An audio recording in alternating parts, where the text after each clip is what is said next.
Tinakanap ako ng kahoy. Masilungan natin ng konti. But anyway, nandito na po tayo sa may San Ramon. Okay, San Ramon na po to. Siguro mga 50 meter dito or 100 siguro, 100 meter. Eco zone na po yan. Okay, pero sa mga hindi po nakakaalam, okay, meron pong Wimso dito. Okay, yung agriculture po ng Wimso dito sa San Ramon na dati ay nagamit po namin pang ano yun, socialization. Kasi sa MP namin dati ay socialization. Okay, tapos yung final exam ay maki-attend ka lang sa socialization. So yan, ginamit namin ito Wimso agriculture, yung campus dyan kami nag-overnight. Kung ano-ano mga may banda, may disco, whatever, basta lahat ng socialization yung ginawa. Tapos walang tulugan. Lahat ng room doon ay ginawang parang ano yun, ginawang parang casino. Nagtutong is kung ano ginagawa. So anyway, noon po yun nung college pa tayo. So kapag sabi ko, dito po sa may San Ramon. Okay? San Ramon na po to. Mayroon pong kulungan dito. Okay? Dito po yung Zamboanga City. Yung city jail po ay dito sa may San Ramon. Okay? Ang ganda ng ilog nila. May tubig na. Dati wala yung ilog. Wala yung tubig. Okay. Anyway, sabi ko ay meron po yan dyan Wimso. So San Ramon area na po to. Okay, dito sa may ano ito? Yung sa may left natin, yan po ay eco zone. Supposed to be gawin po yan parang ano yan, parang Freeport. Parang Freeport siya ng Zamboanga City, pero hindi siya nag-succeed. So walang investor na dumaon dyan. Kung po yan, parang ano yan, parang port siya. Okay? Yung daungan talaga ng barko. Kaya lang, kapag kalabi ka, wala pa. Ito po yung eco zone. Eco zone. Walang pumasok ng investor, kaya ayun, parang yun, kung natakot ba sila o whatever. Supposed to be gagawin yan parang daungan nga ng barko, yung para sa mga international o non-international. Pero yun nga, walang nagrenta o walang pumasok na investor dyan, kaya naging tambayan na lang, naging pasyalan. So anyway, tulad ng nabawasan sa title, may parang bagong pag-uusapan po tayo ngayon. At ang ating pag-uusapan po ngayon ay tungkol sa hinanakit ng mga pangit. But nakalimutan ko ano po yung pangalan ng ano yun? Ang pangalan ng Facebook page. Okay? Well, parang reaction lang po ito ng video. Kaya yung video ni Kuya, nakalimutan ko anong Facebook page ni Kuya.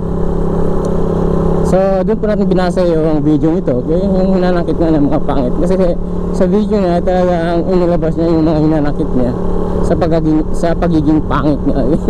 Pero actually hindi naman siya talaga pangit. Kumbaga parang char-char lang yun, parang makagawa lang siya ng video. Pero yun nga, may mga punto naman siya talaga. So yun po ang ating gagawing video, yung tungkol sa tungkol sa sinabi niya, okay? Yung hinanakit nga ng mga pangit. Okay? So number 1, okay, so number 1 po, ang ganda ng bundok, okay? May clouds sa gitna. Dahil lang kunan natin ng hindi natin nakunan ng maayos. Dito yan, ganda ng bundok, diba? Mayroon siyang clouds, parang may usok, parang yung clouds may usok, pero actually clouds lang yan, okay? Parang nakadikit lang yung clouds sa taas mismo ng bundok, kaya parang usok siya. Tapos yung clouds ay ang dilim-dilim, parang gustong umulan, diba? Ang ganda, parang sa sa Baguio. Pero yung sa Baguio ay sa umaga naman yan. Pero pag nandun kayo, parang ano po yan, parang fog, okay? Parang lalabas yan na parang fog. So anyway, so napagkasabi ko sa number 1 po, okay? Sa number 1, halimbawa na lang ay manliligaw ka, okay? Ang layo-layo mo pa lang, tama ang sinabi niya, okay? Ang layo-layo mo pa lang ay talagang tatakas na yung babae kung alam mo babae lalapit ka, di ba? ikaw ang naka-score ng number, di ba? Kahit siguro magka-high pa lang, siguro pag humay ka, wala problema, nakaka-high ka pa. Pero kung hihirit ka na sa number, okay, hihingi ka ng number, for example, ay talagang hindi ka na makakahirit, lalayo na yung babae. Okay, doon pa lang sa umpisa pa lang yun, eh. Sa umpisa pa lang ay talagang wala na, busted ka na kaagad. Parang turn off na kaagad yung babae, di ba? So isa po yan sa disadvantage ng pagiging pangit niya.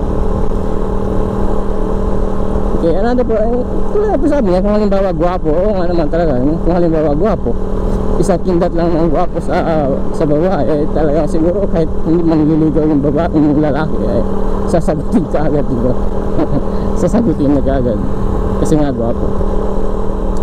So isa po yun sa hinanakit ng mga pangit nga. Okay, kung halimbawa manligaw ka tapos hindi ka pa na nagkakahingi ng number, lalapit ka pa lang, ay busted ka na kaagad. Okay, sa pangalawa po ay kung halimbawa, okay, halimbawa na lang namamasyal ka, di ba? Namamasyal ka, kung pangit ka, yung magkasalubong mong tao, especially mo, hindi ko alam kung bakit, okay? Yung mga babae, especially babae, talagang hahawak yung kaagad ng bag. Yung hahawakan kaagad yung bag, di ba? Yung mga kasalubong mo. So, hindi pa naman ako nakaka-experience ng lalaki. Yung lalaki na yung hahawakan yung bag, di ba? Pero yung babae, mostly talaga, hindi ko alam kung talaga yung babae ay mga cautious lang talaga na napapagkatama lang kang hold upper or snatcher, di ba?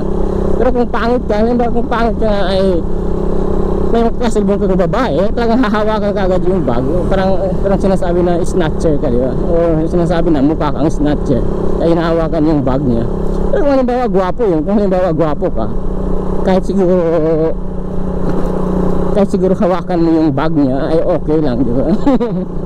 Pero kung halimbawa pangit ka, eh mga kasalubong mo lang, biglang hahawakan yung bag ng mahigpit, na as if yung i-snatchin mo yung bag nila, di ba? So nakakatawa, di ba? Kung hahawakan yung bag, dadaan ka lang sa harapan nila, yung parang pinapalabas nila na talagang mangi-snatch ka ng bag kahit hindi, o kahit yung laman nga ng bag mo mas maraming pera kaysa sa pera nila. Pero ganun ang nangyayari, di ba? So ganun talaga pag pangit. Pag pangit ka. So another thing po, kung halimbawa pangit ka, okay?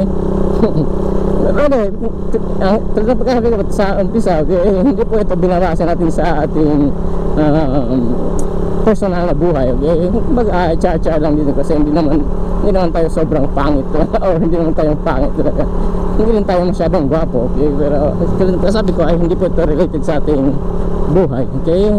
Kumbaga nag-react lang tayo sa video ni Kuya, ipopost na natin yung kanyang FB page, okay? So yun nga, okay, kung pangit ka ay makakadaan ka lang sa mga sources, yung mga siguro anak mayaman or whatever, or siguro yung mga madam, biglang hahawakan yung bag na as if i-snatchin mo yung bag nila. So isa po yun sa disadvantage nga ng pagiging pangit. So for example naman po ay nakascore ka na, okay, nakachamba ka, may girlfriend ka na, okay? Kung pangit ka, halimbawa dadahin mo, yayain mo mag-date. For example na nagka-girlfriend ka, sinagot ka sa text, nakuha mo sa text or tawag, di ba? Kasi unli tawag na unli call pa, unli call na unli text pa, di ba? So nakachamba ka, halimbawa nagka-girlfriend ka, sinagot ka nga sa tawag, tapos nakita niya na pangit ka nga, kasi yayain mo mag-date. Pwede tayo maglalabas mamaya, sasabihin niya hindi ka sa'yo, Han, sorry, busy ako sa school, marami akong studying, marami kaming assignment ngayon, ganun. Next month na naman, ganun na naman ang answer, pares din yung answer na matatanggap mo, okay? Eh yung girlfriend mo na nga, di ba? Yung girlfriend mo na nga, ay parang ayaw ka pa rin makita, di ba? Kung halimbawa close na kayo, di ba? Close na kayo, kumbaga ay talagang napaka-close na kayo, gusto mong makascore, kasi pwede tayo mamaya Pwede tayo mamayang gabi kasi wala akong pasok or